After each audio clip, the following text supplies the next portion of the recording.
हरे कृष्णा हरे कृष्णा कृष्णा कृष्णा हरे हरे, हरे राम राम राम हरे हरे। हरे कृष्णा कृष्णा कृष्णा हरे हरे, हरे राम राम राम हरे हरे।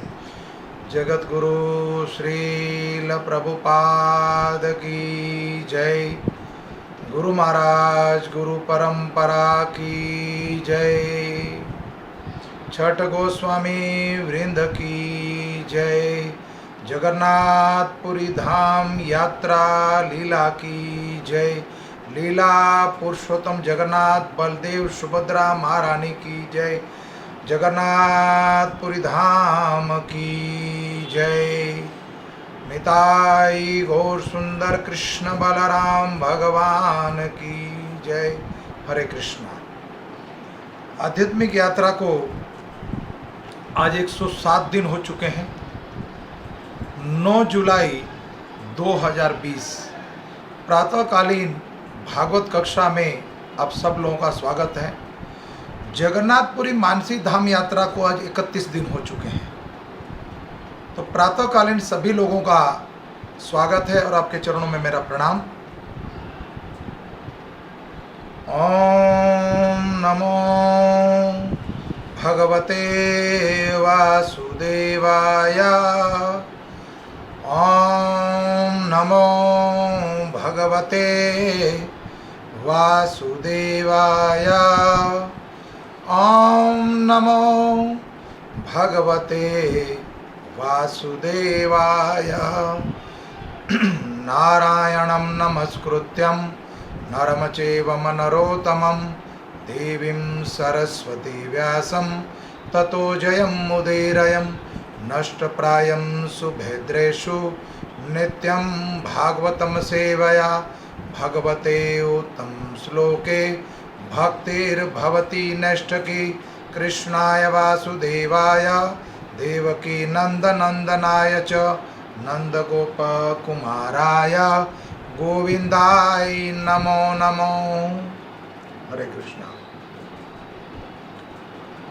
जय जगन्नाथ जय जगन्नाथ।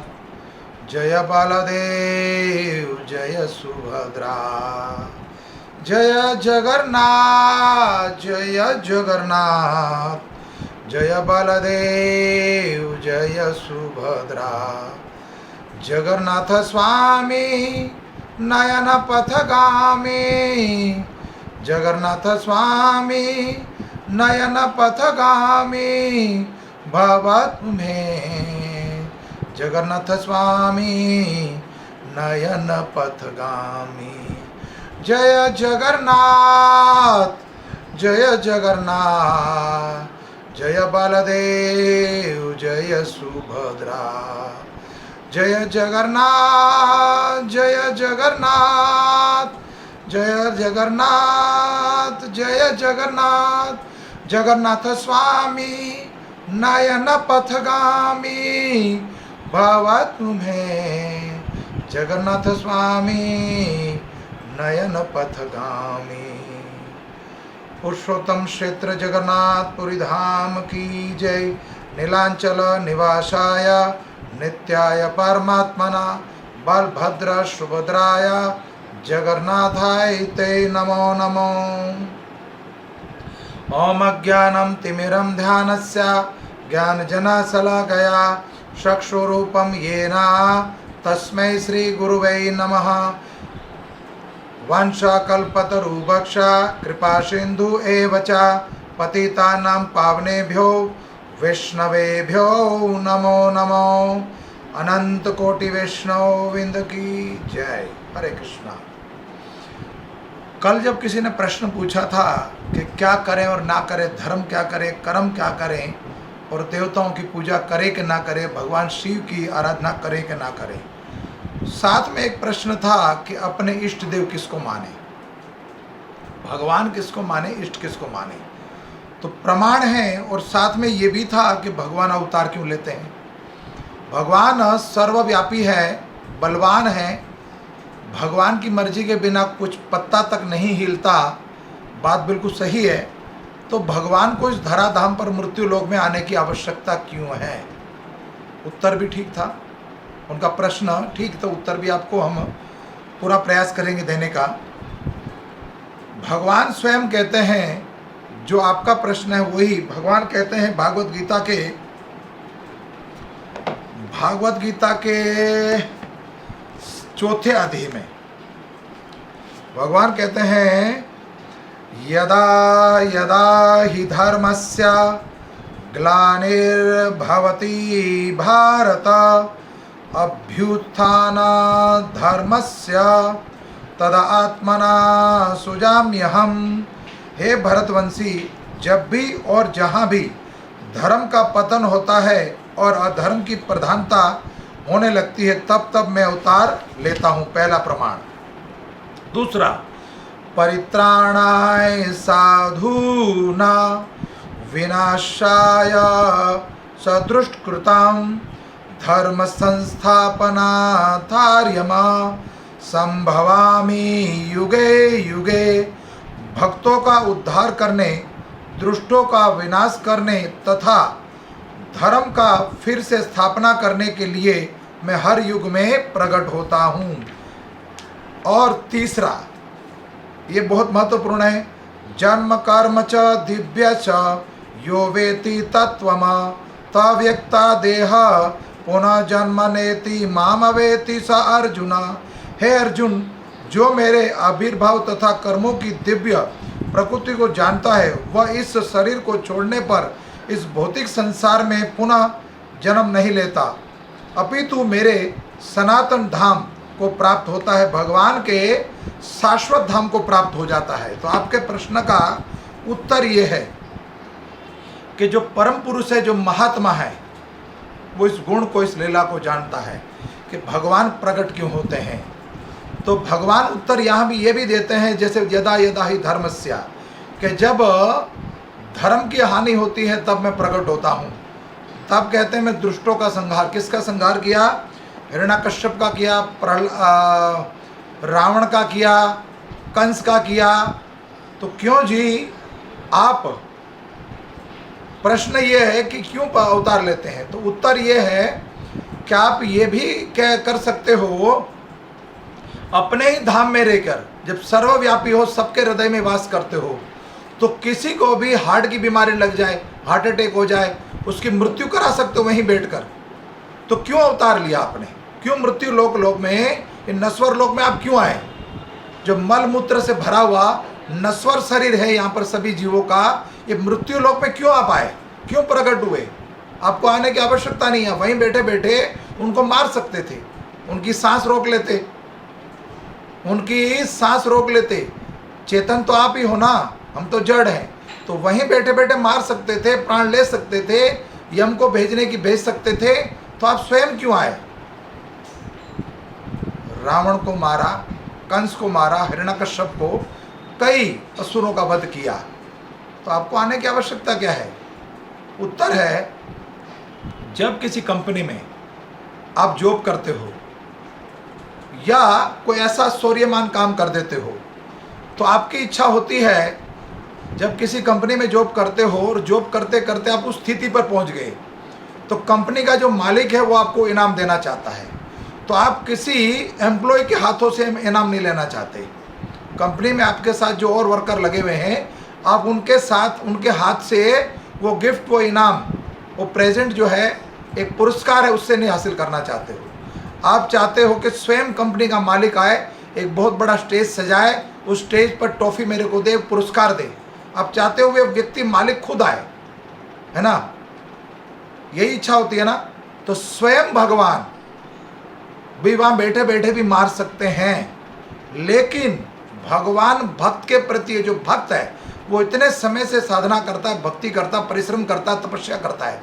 तो भक्त प्रहलाद या त्रेता युग में कितने ही ऋषि मुनि, या द्वापर युग में कुंती महारानी, 5 पांडव इत्यादि, या भूमि देवी, कितने ही लोग, उनकी इच्छा भगवान स्वयं हमें श्रेय दे, आकर वो हमें धन्यवाद दे। तो इसलिए पिता स्वयं उतर के आते हैं अपने पुत्र की पीठ थपथपाने के लिए कि तुमने जो कार्य करा है जो भजन करा है, जो भक्ति करी, तपस्या करी है, वो सराहनीय है, वो शौर्य है, वो धन्यवाद के पात्र हो आप। इसीलिए स्वयं भगवान उतरते हैं धराधाम पर। भगवान धराधाम पर अवतरित होते हैं, प्रागट होते हैं, संशरीर प्रकट होते हैं चतुर्भुज रूप में। भगवान मथुरा में कारागृह में प्रकट हुए, तब देवतागण सारे आए गर्भ स्तुति करने के लिए। तो भगवान भक्तों के साथ आदान प्रदान, भगवान भक्तों के साथ आदान प्रदान करने के लिए स्वयं प्रकट होते हैं, और वो पुरस्कार स्वयं अपने हाथ से देना चाहते हैं। और जो उनका शत्रु होता है, उस पृथ्वी का, उस भूमि देवी का, उस धर्म का जो शत्रु है, जो अधर्म है, उसका सर्वनाश भगवान स्वयं इसलिए करते हैं, भक्त को दिखाते हैं कि मैं समर्थ हूँ वहाँ बैठ कर भी, लेकिन तुम अकेला मत समझो अपने आप को। मैंने जैसे प्रमाण दिया भगवत गीता के अध्ययन के, मेरे भक्त का पतन नहीं होता, कभी धर्म का पतन नहीं होता, तो भगवान कहते हैं मैं प्रकट हो जाता हूँ। तो ये प्रमाण है, भगवान इसलिए प्रकट होते हैं अपने प्रेम का आदान प्रदान करने। भक्त अगर भगवान के बिना नहीं रह सकता, तो भगवान भी अपने प्रिय भक्त के बिना नहीं रह सकते। वो भगवान अपनी ग्लोरीफाई, जो हम कथा कर रहे हैं अभी जगन्नाथ जी की, वो भगवान अपनी ग्लोरीफाई कथा सुनना चाहते हैं हमारे मुख से। और आप लोग सुनना चाहते हो तो देखो, अगर कोई व्यक्ति प्रश्न किया, जैसे इन्होंने कमेंट किया, किसी ने मेरे को उत्तर मेरे से मांगा कि इसका जवाब दीजिए, तो प्रश्न करने वाला व्यक्ति जिज्ञासु होता है। उसमें 3 व्यक्ति का फायदा होता है, एक प्रश्न करने वाले का, एक कथा सुनने वालों का, और एक कथा करने वालों का। 3 व्यक्तियों का फायदा हुआ। और उसके प्रचार क्या होगा, ये मैसेज कितने लोगों तक जाएगा, सबको इस बात का ज्ञान होगा कि भगवान प्रकट होते हैं प्रेम को प्रदान करने के लिए। वैसे कुंती महारानी कहती है, मेरा उद्धार करने, मेरे दुखों का निवारण करने के लिए आई, बलिहारी जाऊं उस दुख को जिसने गोविंद दिला दिया। कुंती महारानी ये कहती है। भूमि देवी कहती है कि मेरा भार उतारने के लिए आता है। लेकिन मेरा पर्सनल ये विचार है, ये इच्छा, ये जिज्ञासा है, ऐसी कुछ लालसा है कि भगवान आते हैं भक्तों के साथ प्रेम का आदान प्रदान करने के लिए। ये बहुत बड़ा विषय है।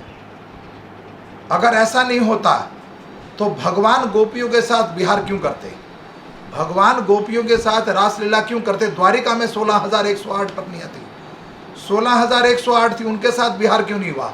वो प्रेम का आदान प्रदान भगवान अपने भक्त के साथ करते हैं।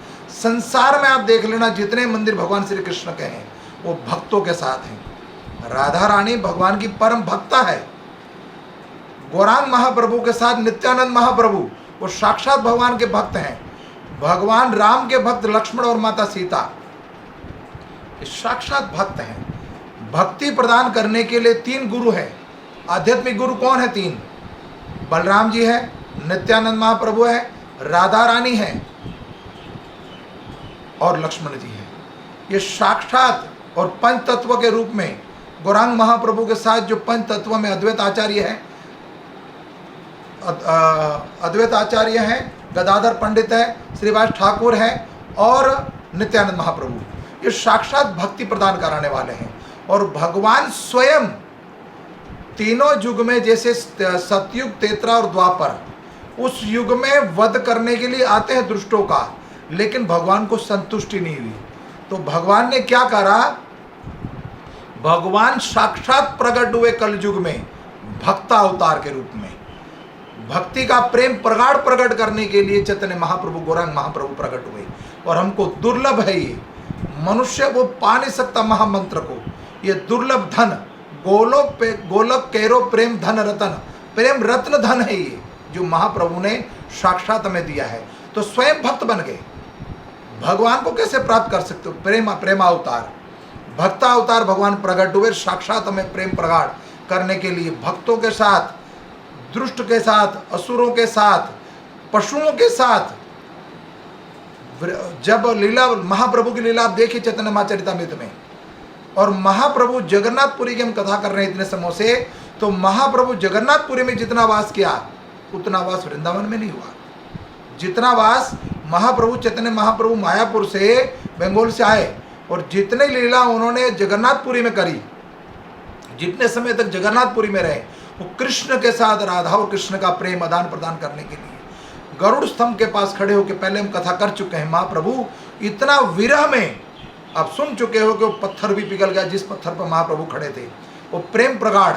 और अंत काले क्या हुआ, महाप्रभु जब अपनी लीला समाप्त करके इस धराधाम पर जा रहे थे, इस धराधाम से जब जा रहे थे तब जगन्नाथपुरी में वो जगन्नाथपुरी के अंदर लीन हो गए, जगन्नाथपुरी से आलिंगन किया और भगवान के धाम में चले गए, अपने धाम में लीला प्रकट जो लीला थी, लीला समाप्त करके वो लीला पूरी करके अपने धाम में चले गए। ठीक उसी तरह आज एक कथा है जगन्नाथपुरी की कि साक्षात भगवान अपने भक्तों को प्रेम देने के लिए हर युग में नहीं हुआ, ये सतयुग में नहीं हुआ, तेतरा में नहीं हुआ, द्वापर में नहीं हुआ, प्रेम देने के लिए भगवान आए। लेकिन जब द्वापर युग में भगवान आए तो ब्रजवासी ने भगवान श्री कृष्ण को भगवान नहीं माना। रामावतार में भगवान आए तब भी भगवान नहीं माना किसी ने। तो दशरथ महाराज अपने पुत्र मानते थे, माता कौशल्या इत्यादि, इधर नंद यशोदा देवकी और वसुदेव वही पुत्र मानते थे। और सतयुग में भी जितने थे हिरण्यकश्यप इत्यादि जो थे वो भगवान मानते ही नहीं थे। तो लेकिन साक्षात महाप्रभु प्रकट हुए भक्ता अवतार के रूप में कि प्रेम क्या होता है, प्रेम का आलिंगन कैसे होगा। तो राधा रानी का रूप लिया और राधा का प्रेम प्रकट किया अपने हृदय में कि राधा तुम मुझे इतना प्रेम कर दो। द्वापर युग में भगवान पूछते हैं राधा रानी से कि मेरे में ऐसा क्या है, क्यों इतने आकर्षित हो मेरे प्रति, मैं काला कलूटा हूँ, कोई रंग रूप नहीं मेरा। तो भगवान राधा रानी को ये पूछ रहे, लेकिन भगवान कहते हैं, राधा रानी बोलती कि ये तो जब राधा भाव में आप आओगे, गोपी भाव में आओगे तब इसका आदान प्रदान कर सकते हो, तब इस भाव को, इस लीला को समझ पाओगे। ठीक है, भगवान कहते हैं कलयुग में ही मैं प्रकट हो जाऊंगा, श्रवण युग में, और गौरांग महाप्रभु, इसलिए तप्त कांचन गौरांगी, तप्त कांचन गौरांगी राधा वृंदावनेश्वरी वृषभानु सुत देवी प्रणमामि हरि प्रियाय। राधा रानी का शरीर कैसा है, तपते हुए सोने के समान, गोरा वर्ण है, इसलिए गौरांग महाप्रभु प्रकट हो गए। और वो लीला वो भक्त वेश में प्रकट होकर हमें सबको दिया। इतना प्रेम प्रगाढ़ हुआ कि उस लीला का जो जगन्नाथपुरी में या मायापुर में जो इतना बहुत कीर्तन करते थे, कीर्तन के साथ अपनी लीला करते थे, वो भक्तों को आदान प्रदान किया और कई लोगों का उद्धार हुआ, जगह मधाई का जैसे उद्धार हुआ। तो मैं तो कहता हूँ महाप्रभु को सबसे बड़ा पतित तो मैं हूँ। शुरुआत मेरे से करिए और कहीं से नहीं करना। शुरुआत अगर करनी पतितों की उद्धार करें, सबसे बड़ा पतित तो मैं हूँ। एक भजन है, श्री कृष्ण चैतन्य प्रभु दया करो मोरे, श्री कृष्ण चैतन्य प्रभु दया कर मोरे, मौसम प्रतीता प्रभु न पाए और। भजन आप पूरा सुन लेना, और बुक्स में है, कथा में, और समय का अभाव है तो मुझसे बड़ा पतित कोई है ही नहीं। अगर है महाप्रभु किसी जीव का उद्धार करना है तो मैं आपके सामने दुर्मुख ये कौवे की भांति बकबक करे जा रहा हूँ। गरुड़ बानी जो बोलनी चाहिए वो कौवा बोल रहा है, तो क्षमा कर देना, कोई त्रुटि रह गई है। तो भक्तों से भी प्रार्थना कर रहा हूँ, मेरे लिए आप भगवान महाप्रभु से, जगन्नाथपुरी में जगन्नाथ से मेरे लिए प्रार्थना करना कि इसी जन्म में मेरा उद्धार हो जाए और भगवत धाम चला जाऊँ। पापी हूँ, इस भव सागर में भवकूप में गिरा हूँ। तो किसी तरह से महाप्रभु और जगन्नाथ जी से कृपा कीजिए कि जैसे 9 लाख गायें प्रतिदिन भगवान को पुकारते थे, भगवान दौड़े जाते थे, तो आप लोगों की जो ये झुंड है भक्तों का, हजारों की संख्या में लोग हैं, अगर कृष्णा को बुलाओगे, जगन्नाथ जी को बुलाओगे, वो ज़रूर आएंगे दौड़े हुए और आपकी पुकार ज़रूर सुन लेंगे। मेरी तो नहीं सुनते वो, काश आपकी सुन ले और उद्धार हो जाए। मैं आपके लिए प्रतिदिन प्रार्थना करता हूँ कि आप निरोगी रहो, स्वस्थ रहो। मंगल कामना करता हूँ भगवान से आपके लिए कि आपका इसी जन्म में उद्धार हो जाए और भगवत धाम की प्राप्ति हो जाए। तो मेरे लिए कृपा करके अनंत कोटि वैष्णवीनों के चरणों में कोटि कोटि प्रणाम करके कहता हूँ कि मेरे लिए ज़रूर प्रार्थना कीजिए कि मेरा भगवत धाम में वास हो जाए और मृत्यु लोक से छुटकारा पाऊँ। हरे कृष्णा। आज का प्रसंग जगन्नाथपुरी में जो है वो भगवान का, जैसे किसी ने प्रश्न किया भगवान अवतार क्यों लेते हैं, तो इस अवतार में एक भक्त हैं गणपति भट्ट, एक ब्राह्मण है, उसको भी जगन्नाथ जी पे विश्वास नहीं है कि भगवान आप प्रकट हुए हैं साक्षात। वैसे तो उन्होंने सुना और अपना गांव छोड़कर आ गए जगन्नाथपुरी में, फिर भी विश्वास नहीं हुआ। तो प्रमाण कैसे मिला और भगवान ने कैसे लीला प्रकट करी, इस कथा में सुनिएगा, आपका बातों का और आपका जो प्रश्न था उसका भी निवारण हो जाएगा। हरे कृष्णा।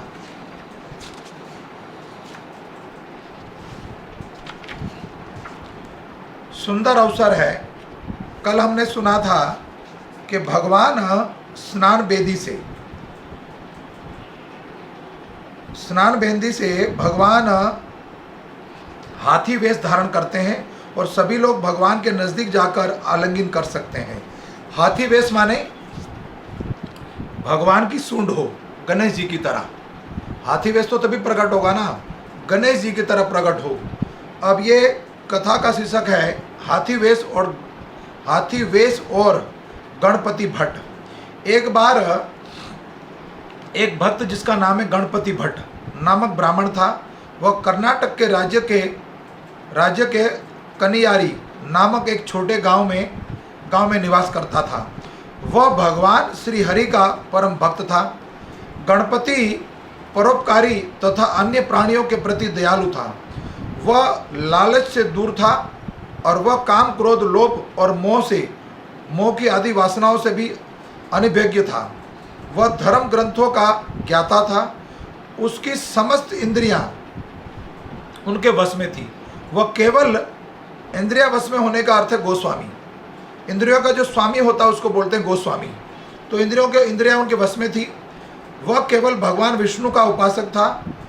उसे अन्य किसी देवी देवताओं की पूजा अर्चना करने में कोई रुचि न थी। वह जानता था कि भगवान जगन्नाथ ही इस संसार में सर्वेस्वा ही है। देखिए, थोड़ी देर पहले प्रश्न था कि पूजा करे तो हमारा इष्ट कौन है और इष्ट किसको माने। इतने दिनों से जगन्नाथ जी की कथा चले, जगन्नाथ है वो।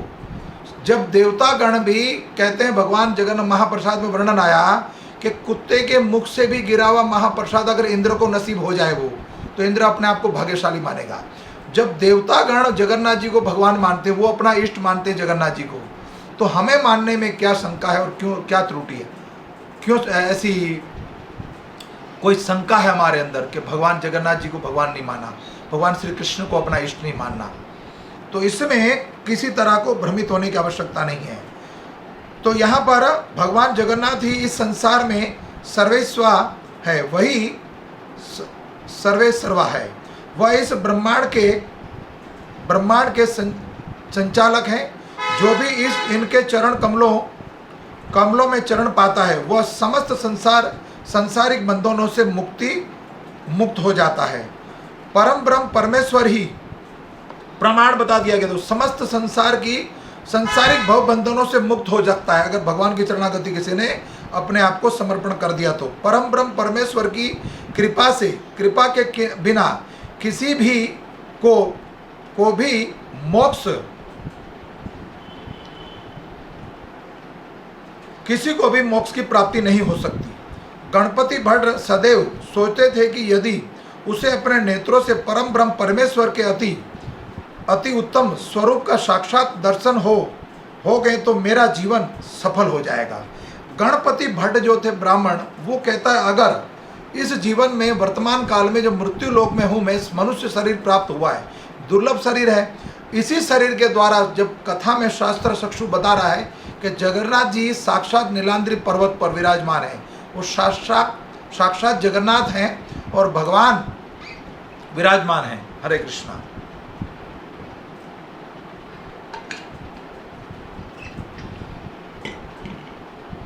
तो साक्षात परम ब्रह्म है वो, अनंत कोटि ब्रह्मांड के नायक वही भगवान है, वही ईश्वर है। तो क्यों ना एक बार गणपति भट्ट ब्रह्म पुराण में श्री हरि के नीलगिरी में अवतार लेने के विषय में पढ़ रहे थे, जैसे हम पढ़ रहे हैं। यदि कोई मनुष्य उनके इस आदित्य स्वरूप के दर्शन कर लेगा तो वह तुरंत ही भौतिक बंधनों से मुक्त हो जाएगा। अब इतना कुछ सुनने के बाद जब ये गणपति भट्ट जाएगा तो क्या हमारी जिज्ञासा, हमारी इच्छा नहीं हो रही है? जैसे कोरोना वायरस ये प्रतिकूल समय हो, तो आप सब लोगों को मैसेज दे रहा हूँ इस कथा के माध्यम से, यूट्यूब चैनल के माध्यम से सब लोग सुन रहे हो तो मुझे आंसर जरूर देना नीचे लिखकर, जय जगन्नाथ। जो यात्रा करना चाहता है जगन्नाथ जी की, जैसे अनुकूल समय हो जाएगा 2021 में या शायद 2020 में ही एंड तक, अगर ये प्रतिकूल समय अनुकूल हो जाता है, ये दुख चला जाता है कोरोना वायरस, तो आप सबको साथ लेके चलेंगे हम जगन्नाथ जी पुरी की यात्रा करने के लिए। हरे कृष्णा। कमेंट में लिखना है जय जगन्नाथ। तो मैं मुक्त हो जाऊंगा और उसे मोक्ष की प्राप्ति होगी, उसे पुनः कभी यमराज का सामना नहीं करना पड़ेगा। ये गणपति भट्ट कह रहे हैं कि अगर इसी शरीर में अगर मैं जगन्नाथ जी के दर्शन कर लूंगा तो मैं मोक्ष पा लूंगा, और मोक्ष पाने के बाद मुझे कभी भी जीवन में यमराज का सामना या यमदूतों का सामना नहीं करना पड़ेगा। जब गणपति भट्ट ने यह सब पढ़ा तो उसने उनके हृदय को बात छू ली। कथा जो थी उनके हृदय को छू रही है, जैसे हमें भी छू रही है। तब उनके समझ में आ गया कि वह जीवन तो निर्थक है। उन्होंने सोचा पत्नी संतान एवं धन का क्या करूंगा, क्या उपयोग में आएंगे। परम ब्रह्म ने इस पृथ्वी पर नीलगिरी पर्वत पर अवतार लिया है।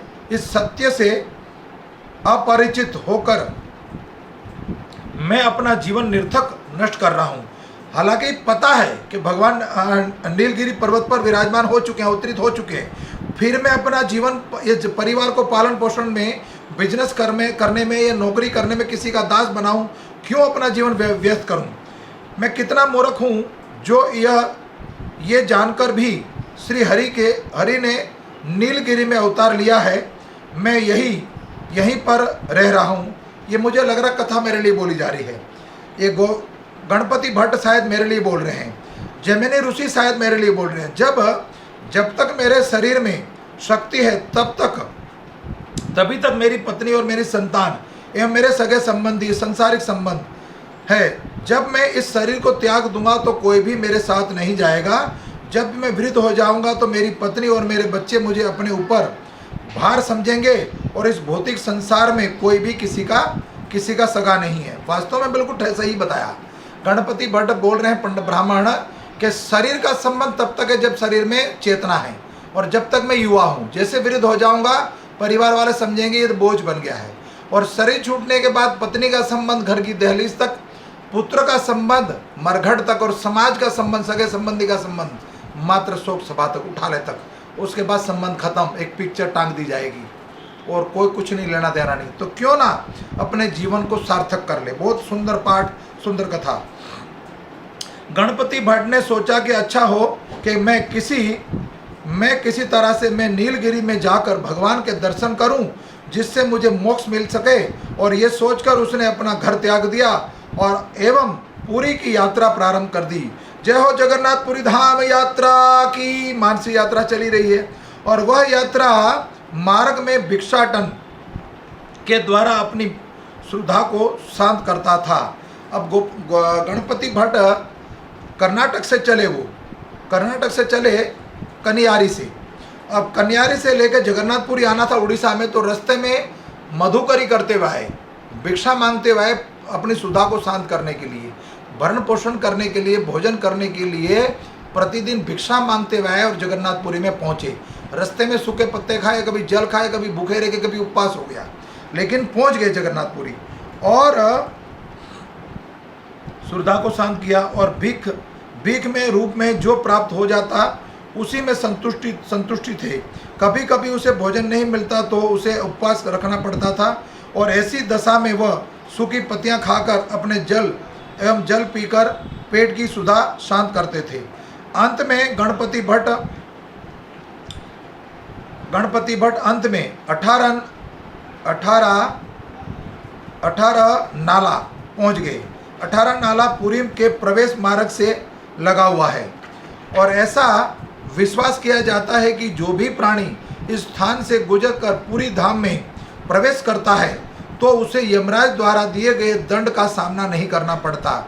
गणपति भट्ट ने इस स्थान को दर्शन करके स्वयं धन्य किया और भगवान को धन्यवाद दिया। ध्यान रखना, जब जगन्नाथपुरी की यात्रा में जाओ तो ये 18 नाला पार करते हुए जाना है। अगर इसको पार कर लिया तो कभी जीवन में यमराज के दर्शन नहीं करने पड़ेंगे। तो अब गणपति भट्ट ने भगवान जगन्नाथ जी को धन्यवाद दिया और अपने जीवन को सार्थक किया। बाद में गणपति भट्ट ने कुछ लोगों को पुरी से वापस लौटते हुए देखा, और वे अत्यंत प्रसन्न प्रतीत हो रहे थे एवं अपने हाथों में प्रसाद के पात्र लिए हुए थे। और गणपति भट्ट ने उनसे पूछा, कृपया मुझे बतलाइए कि आप सब लोग कहाँ से आए हो और आप सभी इतने प्रसन्न क्यों हो, आपको क्या मिल गया। यात्रियों ने उत्तर दिया, कुछ लोग जगन्नाथपुरी की यात्रा करके वापस आ रहे थे, भगवान के दर्शन करके उनके हाथ में जगन्नाथ जी का प्रसाद था, तो उसने प्रश्न पूछा गणपति भट्ट ने, आप कहाँ से आ रहे हो, आपके हाथ में क्या है और कहाँ की आपकी यात्रा है। यात्रियों ने उत्तर दिया, प्रिय ब्राह्मण, हम नीलकंदरा जगन्नाथ मंदिर से वापस आ रहे हैं, लौट रहे हैं। वहाँ भगवान के दर्शन करते हुए हमने 5 दिवस व्यतीत कर दिए थे।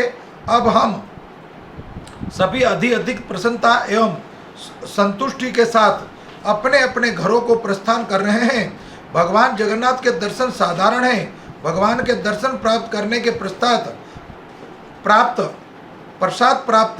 भगवान के दर्शन प्राप्त करने के पश्चात प्राप्त करने के लिए शेष क्या क्या रह गया। अब वो भक्तगण कहते हैं, यात्रीगण के जब भगवान जगन्नाथ जी के दर्शन प्राप्त हो गए हमें, तो उससे शेष और क्या रह गया। तो बहुत सुंदर दर्शन हुए, अब हम अपने घर को लौट रहे हैं। यात्रियों से ये सब सुनकर गणपति भट्ट को बहुत आश्चर्यचकित हुआ। उन्होंने उनसे पूछा, क्या आप लोगों ने वास्तव में परम ब्रह्म देखे हैं। उन्होंने उत्तर दिया, हाँ, हमने उनके दर्शन किए हैं। इस प्रकार वार्तालाप के पश्चात सभी यात्री अपने मार्ग पर चले गए। गणपति भट्ट ने अपनी मन में सोचा कि यह सत्य नहीं हो सकता कि ब्रह्म का दर्शन हो और उन्होंने ब्रह्म को नहीं देखा। यदि उन्होंने उनके दर्शन किए हैं तो वापस क्यों लौट रहे हैं। गणपति भट्ट को तो ये था कि भगवान के दर्शन के बाद उसको मोक्ष प्राप्ति होगी, तो वो वहाँ क्यों वापस जा रहे हैं। उन्होंने तो ब्रह्म में विलीन हो जाना चाहिए था। यही वह सत्य है जो मैंने पुराणों में पढ़ा था, जो उन्होंने कथा पढ़ी थी।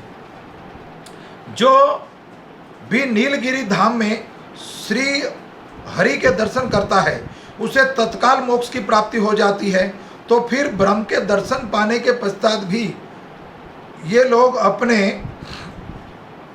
घरों को ऐसे लौट रहे हैं।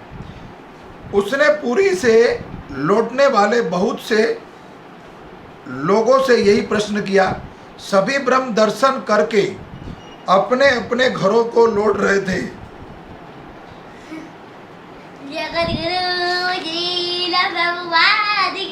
गणपति भट्ट परम ब्रह्म हो गया।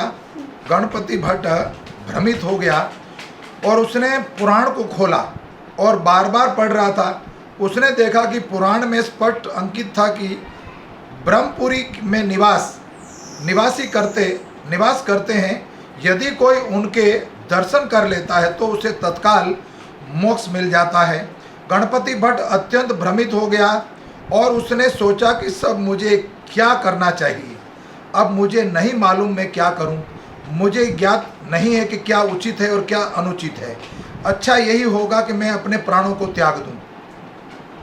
अब इस शरीर को क्या त्याग दूं, शरीर को रख के क्या करूं। किंतु तब पुनः सोचा कि आत्महत्या करना अच्छा नहीं रहेगा। भगवान जगन्नाथ गणपति भट्ट के मनोभाव को समझ गए और वह एक वृद्ध ब्राह्मण को वश में धारण करके भगवान जगन्नाथ गणपति भट्ट को मनोभाव को समझ गए और वे एक वृद्ध ब्राह्मण का वेश धारण करके गणपति भट्ट के मिलने के लिए उन्होंने गणपति भट्ट के से पूछा। साक्षात जब गणपति भट्ट के मन के अंदर शंका हो गई कि भगवान साक्षात अगर विराजमान है जगन्नाथपुरी में, तो ये यात्रीगण क्यों वापस जा रहे हैं, क्यों उसमें लीन नहीं हो गए। साक्षात्कार हो गया तो मोक्ष की प्राप्ति क्यों नहीं हुई, क्यों वापस जा रहे हैं। तो अब ये जब मन के अंदर ये शंका हो रही थी तो कहते मैं आत्महत्या कर लेता हूँ। जगन्नाथपुरी में आ गया हूँ लेकिन भगवान से मिल नहीं सकता, भगवान के साथ मिलकर मोक्ष प्राप्ति नहीं होगी, तो मैं ऐसा जीवन जी के क्या करूँगा। तो आत्महत्या का विचार कर लिया।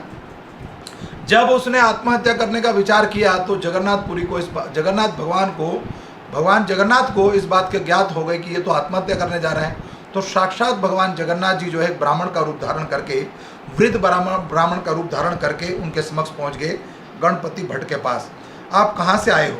भगवान पूछ रहे हैं गणपति भट्ट को कि आप कहाँ से आए हो, आप कहाँ जा रहे हो, आप यहाँ क्यों बैठे हो और इतने दुखी क्यों हो। भट्ट ने उत्तर दिया, प्रिय ब्राह्मण सुनो, मैंने पुराण में पढ़ा था कि नीलगिरी में ब्रह्म है, साक्षात जगन्नाथ जी परम ब्रह्म है। उनके दर्शन करने से सभी को तुरंत मोक्ष मिल जाता है। किंतु अब मुझे लगता है कि पुरी में ब्रह्म नहीं है। वृद्ध ब्राह्मण के स्वरूप में भगवान ने गणपति भट्ट से पूछा, तुमने यह निर्णय कैसे लिया कि पुरी में परम ब्रह्म नहीं है?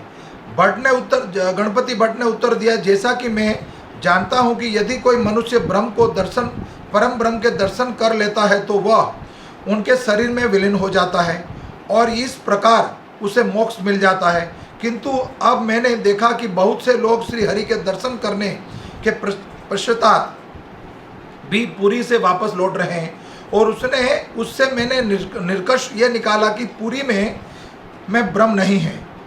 ये तर्क सुनकर वृद्ध ब्राह्मण मुस्कुराते हुए कहने लगे। अब गणपति भट्ट के मन में ये शंका हुआ, ये निष्कर्ष निकला कि अगर साक्षात परम ब्रह्म है तो जितने यात्री गए वो भगवान में विलीन क्यों नहीं हुए? तो मेरा सोचना ऐसा है। अब एक बात सुनकर भगवान हंसे, वृद्ध ब्राह्मण हंसे। भगवान जगन्नाथ कल्पतरु के नाम से भी जाने जाते हैं। भगवान पतितों का उद्धार करने वाले हैं, इसलिए मंत्र बोलते हैं, वंशा कल्पतरु बक्षा कृपा सिंधु एव च पतितानां पावनेभ्यो वैष्णवेभ्यो नमो नमः। कल्पतरु है, पतितों का भी उद्धार करना। कल्पतरु कल्प वृक्ष है, वो जो कोई अपनी जिज्ञासा जैसी जिज्ञासा करते हैं भगवान उसको पूरा करते हैं। तो भगवान तो कल्पतरु है, उसका अर्थ यह है कि सभी की मनोकामनाओं को पूर्ण करते हैं। और ये सभी लोग वो घर वापस जाने की इच्छा के साथ ही आए थे। कई लोग यात्रा में जाते हैं तो वो इच्छा करते हैं। कई बार हम यात्रा में देखते हैं कि जब जाते हैं गोवर्धन की यात्रा या वैष्णो देवी या अमरनाथ यात्रा में, तो रास्ते में वो महल बनाते हैं ईंटों के द्वारा, पत्थर के द्वारा। तो उनकी जिज्ञासा यही है, मोक्ष की प्राप्ति कोई नहीं चाहता कि परमानेंट इस भवसागर से निकल जाएं दुखालय से और भगवत धाम में वास हो। घर बनाते रहते हैं, बिल्डिंगें बनाते हैं रास्ते में। तो इनकी जिज्ञासा जो मनोकामना थी वो मैंने पूर्ण कर दी, इसलिए घर जा रहे हैं। भगवान ने उत्तर दिया, तथाकथित लोग यही करते हैं, सांसारिक चीज़ें, जड़ चीज़ें मांगते हैं, मोक्ष नहीं मांगते, मुक्ति नहीं मांगते, भक्ति नहीं मांगते। यही तो मूर्खता है। गुरु के बिना ये बुद्धि कैसे प्राप्त होगी? बल है लेकिन बुद्धि नहीं है, संपत्ति है लेकिन सन्मति नहीं है। इसीलिए भगवान ने उनकी इच्छा पूरी कर दी। ये वृद्ध ब्राह्मण बोल रहे हैं, अन्यथा वे मनोकामना पूर्ण करने वाले वांछा कल्पतरु कैसे हो जाते हैं? ये मनुष्य यहाँ पर दर्शनों के पश्चात प्रश्न मन से वापस खुशी खुशी वापस लौट रहे हैं। अपनी मनोकामना पूरी हो गई और श्री हरि उनकी मनोकामना को पूर्ण कर देते हैं। ये भक्त भिन्न कामनाओं को लेकर आते हैं और जो मनुष्य यह प्रसन्नता पूर्वक जीवन यापन हेतु पधारते हैं, प्रभु उनकी इच्छा को पूरी कर देते हैं। जो दर्शनों की इच्छा मात्र से आते हैं, प्रभु उन्हें भी निराश नहीं करते। किंतु जो भक्त मोक्ष प्राप्ति करने की उद्देश्य लेकर आते हैं, भगवान उन भक्तों को तुरंत अपनी शरण में ले लेते हैं। अब भगवान उत्तर दे रहे हैं यहाँ पर, वृद्ध ब्राह्मण उत्तर दे रहा है कि कोई व्यक्ति मात्र धाम में जाता, तीर्थ में जाता तो भगवान के दर्शन मात्र आता है। तो भगवान कहते मैं उसको दर्शन भी देता हूँ। और कोई व्यक्ति अगर भगवान से मोक्ष चाहता है तो भगवान तुरंत अपने शरणों में उनको ग्रहण कर लेते हैं। जैसे मीरा को दिया, तुलसी को दिया, नरसी को दिया, सुदामा को दिया, 5 पांडवों को दिया, कुंती महारानी को दिया, मोक्ष दिया, संशरीर गए, ध्रुव, प्रहलाद इत्यादि। भगवान भक्तों की समस्त मनोकामनाओं को पूर्ण करने वाले हैं। कृपया ऐसा मत सोचो कि यह कोई भ्रम नहीं है। इतना कहने पर पश्चात ब्राह्मण रूपधारी श्री हरि गणपति से विदा लेकर चले गए और वह पुरी में प्रवेश हेतु मन बना लिया। अब वो वृद्ध ब्राह्मण तो अप्रकट हो गए, भगवान जो थे, और गणपति ने फिर दोबारा रहने का मन बना लिया। हम धाम में जाते हैं तो धाम में जाकर हम मांगते क्या है? वास्तव में पात्र, बिना पेंदे का जो पात्र होता है वो क्या मांग सकता है? गुरु की शरणागति नहीं है, कथा कभी ध्यान से नहीं सुनी, हर समय संसार में लिप्त, कथा सुनते समय भी हाथ में मोबाइल, कथा ध्यान से नहीं सुनी, कथा पढ़ रहे हम लोग तो कई लोगों का मन नहीं लगता, ऊबने लगता, बोर होने लगता है। ये ऐसा नहीं है। कथा का एक एक क्षण और प्रसाद का एक एक कण जिसने पा लिया और एक एक क्षण को अपने जीवन में उतार दिया, बेड़ा पार हो जाएगा। अब देखो, अगर ये कथा ध्यान से नहीं सुनते गणपति भट्ट तो ये तो आत्महत्या करने के लिए, प्रायः हमारे साथ यही होता है। छोटा सा कोई दुख आ जाता है, हम मृत्यु के सोचते हैं तुरंत। कि आत्महत्या कर लेता हूँ मैं, या कोई और किसी तरह का उपाय किसी बड़े व्यक्ति के पास चल। लेकिन गणपति भट्ट ने ऐसा नहीं करा। और आगे क्या करा, वह मंदिर में, अब गणपति भट्ट वहीं मंदिर के सिंह द्वार पर, जो मुख्य द्वार है, पहुंच गया एवं पतित पावन भगवान, जो मुख्य मंदिर सिंह द्वार में जगन्नाथ जी का विग्रह, उसका नाम है पतित पावन भगवान जगन्नाथ जी की जय, दर्शन किए। और सुयोग से वह देव स्नान पूर्णिमा थी। उस दिन जिस दिन वो प्रवेश किया, थोड़ी देर पहले मैंने आपको कल जो बताया था, कल जो प्रसंग आया था कि स्नान यात्रा, तो सौभाग्य से उस दिन स्नान पूर्णिमा, स्नान यात्रा का दिन था। और भगवान जगन्नाथ, बलदेव एवं सुभद्रा को स्नान अभिषेक हेतु मंडप में लाया गया और उनकी पुजारी विग्रहों पर जल डाल रहे थे। जो वेदी बनाई गई बहुत ऊंची, जो कल हमने सुनी, हजारों भक्त उच्च स्वर में भगवान जगन्नाथ की जय जयकार कर रहे थे। जय जगन्नाथ, जय जगन्नाथ, जय जगन्नाथ, जय जगन्नाथ, जय बलदेव, जय सुभद्रा, ये जय घोष हो रहा था। देवगण, गंधर्व, यक्ष आदि मनुष्य रूप में भगवान के, मनुष्य के रूप में प्रकट हो गए और मनुष्य के अभिषेक, भगवान के अभिषेक दर्शन हेतु वह एकत्रित हो गए। अब देखो कितने सौभाग्य हमारा शरीर। वो देवता गण, यक्ष गण या गंधर्व, वो तो नकली नाटक, मनुष्य शरीर धारण कर रहे हैं। वो थोड़ी देर पहले कुछ चला था ना, क्या कहते हैं उसको, भूल रहा हूं मैं, आरक्षण। वो चाहते हैं कई आज के समय में उच्च कोटि के लोग भी हमें आरक्षण मिले। ठीक उसी तरह ये देवतागण भी करते हैं कि हम बड़े उच्च कोटि के हैं, देवतागण हैं, गंधर्व हैं, यक्ष हैं, लेकिन हमें मनुष्य ये जो निकृष्ट शरीर है, मृत्यु लोक का नश्वर शरीर दे दो, कि नश्वर शरीर से भगवान के दर्शन हो रहे हैं। तो इस सब लोग मनुष्य का रूप धारण करके वहाँ पर जगन्नाथपुरी में आए। भगवान जगन्नाथ जी ऊंची वेदी पर विराजमान है, भगवान का अभिषेक होने वाला है। उसी बीच में ये मनुष्य रूप में भगवान के अभिषेक दर्शन करने हेतु वहाँ एकत्रित हो गए थे। सब देवलोक से, ब्रह्मलोक से, यक्षलोक से, गंधर्वलोक से, सब वहाँ पर जगन्नाथपुरी में आ गए। अब गणपति भट्ट भी भगवान गणेश स्वरूप का उपासक था। वो गणेश जी के भक्त थे। गणपति भट्ट ने भगवान दारू ब्रह्म के दर्शन किए। भगवान कांठ में से बने हुए, तो दारू ब्रह्म के दर्शन किए, किंतु उसे भगवान गजानन स्वरूप के दर्शन नहीं हुए। गजानन माने गणपति के दर्शन नहीं हुए। अब वो व्यक्ति तो जिसको देखना चाहता, वो स्वरूप देखना चाह रहा था और उसे पूर्ण विश्वास था कि श्री हरि का मुख गजराज के समान है, किंतु वहाँ उसे भिन्न स्वरूप के दर्शन हुए। उसने विचार किया कि ये विग्रह भगवान के नहीं हो सकते, क्योंकि उनका श्रीमुख गजानन के समान नहीं है। कई लोग गणेश जी में भी भगवान को देखना चाहते हैं।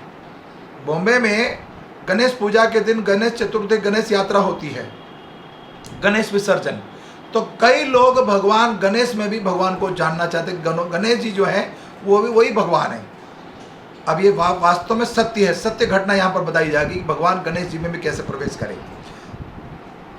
निराश होकर गणपति भट्ट वह बिना प्रणाम किए, भगवान वेदी पर विराजमान है, जगन्नाथ, बलदेव, सुभद्रा महारानी, लेकिन प्रणाम नहीं किया। वो गोस्वामी तुलसीदास जी की तरह कि भगवान कृष्ण सामने हैं, लेकिन वो प्रणाम नहीं कर रहे कि मैं तो तब प्रणाम करूंगा। गोस्वामी तुलसीदास जी कहते हैं जब धनुष बाण धारण करो, ब्रह्मचारी वस्त्र धारण करो, वल्क वस्त्र धारण करो और धनुष बाण धारण करो, तो मैं आपको प्रणाम करूंगा, अन्यथा मैं कृष्ण विष्णु को नहीं जानता। गोस्वामी तुलसीदास। तो यहाँ पर भी एक गणपति भट्ट कह रहा है कि मैं आपको जानता ही नहीं, क्योंकि गणपति का रूप ही नहीं है, तो प्रणाम नहीं किया और वो चला गया वहाँ से। बहुत उदास था। उसे पूर्ण विश्वास था कि ब्रह्म का मुख किसी गज के समान है, और उसने पहले तो शंका थी कि भगवान ही नहीं है, ब्रह्म ही नहीं है। अब दूसरी शंका, भ्रमित, जैसे हमारा प्राय दिन होता रहता है। उसके दृढ़ विश्वास को समझते हुए जगन्नाथपुरी के शासक, अब जगन्नाथ भगवान साक्षात समझ गए। उसके दृढ़ विश्वास को समझते हुए जगन्नाथपुरी के शासक के प्रतिनिधि मुदिरथ के समक्ष प्रकट हुए। भगवान साक्षात भगवान ने भक्त की हृदय की बात जान ली, भगवान ने भक्त के हृदय की जिज्ञासा जान ली कि मुझे किस रूप में वो देखना चाहता है। तो भगवान लीला करते, लीला लीला पुरुषोत्तम है वो। तो वहाँ के जो शासक थे, वहाँ के जो राजा थे, भगवान उनके सामने प्रकट हो गए,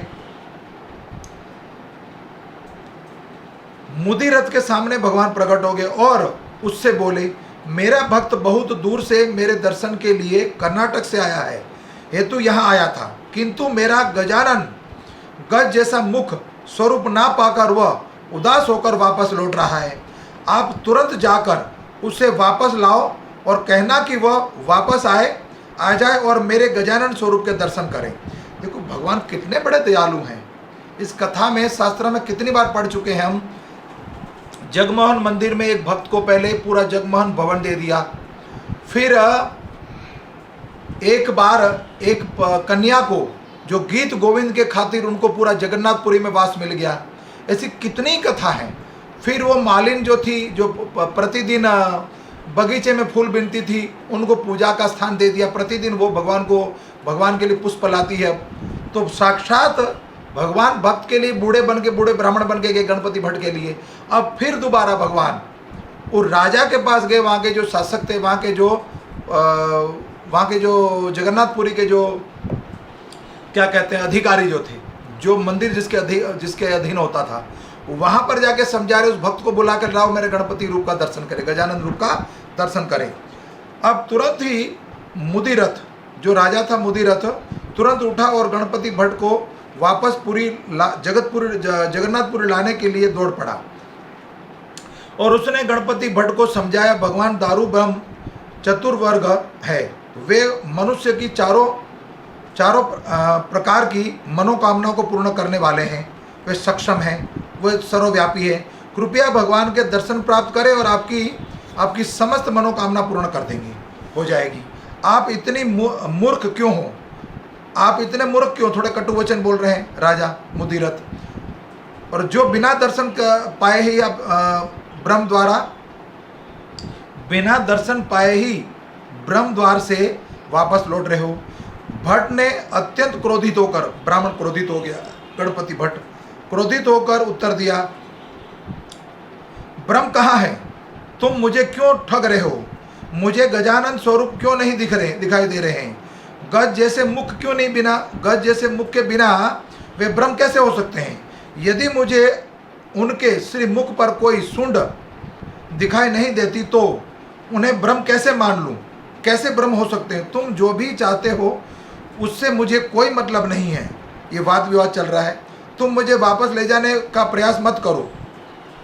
मुदिरथ ने उत्तर दिया, तुम्हें अपनी ये बेकार की जिद त्याग देनी चाहिए और जरा वापस चलो और भगवान के दर्शन ध्यान से देखो। तुम्हें भगवान जगन्नाथ का मुख गज के समान दिखाई देगा और इस सत्य में तनिक भी संदेह नहीं है। अब वो प्रमाण दे रहे कि तुम वापस तो आओ ब्रह्म द्वार पर और आके दर्शन तो करो। जो वेदी पर भगवान विराजमान है वो साक्षात भगवान गज के समान है, गजेंद्र के रूप में है, भगवान गणेश जी के रूप में है। मुदिरथ बार बार कह रहा है और गणपति भट्ट नाराज हो रहा है। यदि यह बात सुनने के पश्चात गणपति भट्ट मंदिर में लौट आए और उन्होंने भगवान के ओर देखा और वहाँ उन्हें गज मुख के दर्शन हुए और उनके एक बहुत लंबी सूंड और एक अति सुंदर दंत था और अपने विश्व स्वरूप में अवतरित होते हुए श्री हरि ने अपने भक्त को पुकार कर कहा, भगवान स्वयं अपनी बेदी से पुकार रहे हैं, अब रत्न सिंहासन से नहीं। जो रत्न सिंहासन अंदर है, शालिग्राम शिला का जो सिंहासन बना वहाँ नहीं। अब ये स्नान उत्सव है, स्नान यात्रा है, इसलिए भगवान की एक बाहर पंडाल में बेदी बनाई है, वहाँ से भगवान बोले, भट्ट मैं वही स्वरूप हूँ, हे भट्ट गणपति भट्ट, मैं ही सर्वस्वरूप हूँ और मैं अनादि एवं अंत हूँ। मैं तो अपने भक्तों का मनोवांछित स्वरूप हूँ, अपनी कल्पना के अनुस्वरूप ही वे मेरे दर्शन कर पाता है। जाकी रही जैसी भावना, प्रभु मूरत देखी वैसी ही, प्रभु मूरत वैसा प्रकट कर लेते हैं। तो भट्ट ने भगवान को सादर प्रणाम किया और प्रार्थना करने लगा, हे मेरे स्वामी गजानन, दारू ब्रह्म गणपति समस्त संसार के स्वामी, हे जगन्नाथ, हे दीनानाथ, अब मैं आपके दर्शन करके संतुष्ट हूँ और मेरे समस्त संदेश मिथ्या थे। अब मेरी आपसे एक ही विनती है कि आज के पश्चात जब भी आप स्नान अभिषेक हेतु स्नान मंडप में पधारे, आपका गजानन स्वरूप ही को, जिससे आपके भक्तों को आपके गजानन स्वरूप का दर्शन हो सके। इतना कहकर गणपति भट्ट, देखिए कितना सुंदर मोक्ष प्राप्ति हुआ। इतना कहकर गणपति भट्ट भूमि पर गिर पड़ा और दारू ब्रह्म का ध्यान करने लगा और वह तुरंत ही श्री हरि के शरीर में विलीन हो गया और समस्त उपस्थित जनों ने प्रकाश रूप में एक तेज प्रकट हुआ और उनकी आत्मा को जगन्नाथ के शरीर में प्रवेश करते हुए देखा। भक्तों की भीड़ इस दृश्य को देखकर उच्च स्वर में जय जगन्नाथ, जय जगन्नाथ, जय जगन्नाथ, जय जगन्नाथ, जगन्नाथ स्वामी नयन पथगामी भाव तुम्हें, जगन्नाथ स्वामी नयन पथगामी जयकारा करने लगे। और आज भी स्नान पूर्णिमा के दिन अभिषेक के पश्चात भगवान जगन्नाथ, बलदेव और माता सुभद्रा के गज स्वरूप के वस्त्र पहनाकर सुजीजित किया जाता है। और जरा भगवान जगन्नाथ की महानता तो देखिए, जिन भगवान को ब्रह्मा ही नहीं अपितु महादेव शिवजी भी पूजते हैं, वे अपने एक भक्त की मनोकामना पूर्ण करने के लिए गजानन स्वरूप को धारण कर लिए। और यही कारण है कि जो उन्हें भावग्राही पुकारा करते हैं। भगवान भाव से प्रकट होते हैं। हृदय स्वरूप, आपके हृदय में जैसा भाव होगा वैसे भगवान अपना स्वरूप कर लेंगे। जैसे माता अपने पुत्र के प्रति जैसा प्रेम करती है, पुत्र जिस स्थिति में है, चाहे मल मूत्र में लिप्त है वो, तो माता वहाँ पर भी जाके उसका पालन पोषण करती है, वहाँ पर जाके उद्धार करते। ठीक वैसे ही जगन्नाथ स्वामी जो है वो भक्त वत्सल हैं और सभी जीव की मनोकामना पूरी करते हैं। इस कथा के माध्यम से आपको बताता हूँ, मंगल कामना करता हूँ कि जिस व्यक्ति ने कथा सुनी है, कथा का सारांश ये कि जो व्यक्ति ये कथा सुनता है उसका मनोकामना पूरी होती है और मृत्यु लोक से हमेशा के लिए नित्य भगवत धाम में उनका वास होता है, शास्त्र कहता है, और वो भगवान के धाम का अधिकारी बन जाता है। कोई कथा में त्रुटि रह गई हो तो क्षमा चाहता हूँ। धन्यवाद। हरे कृष्णा।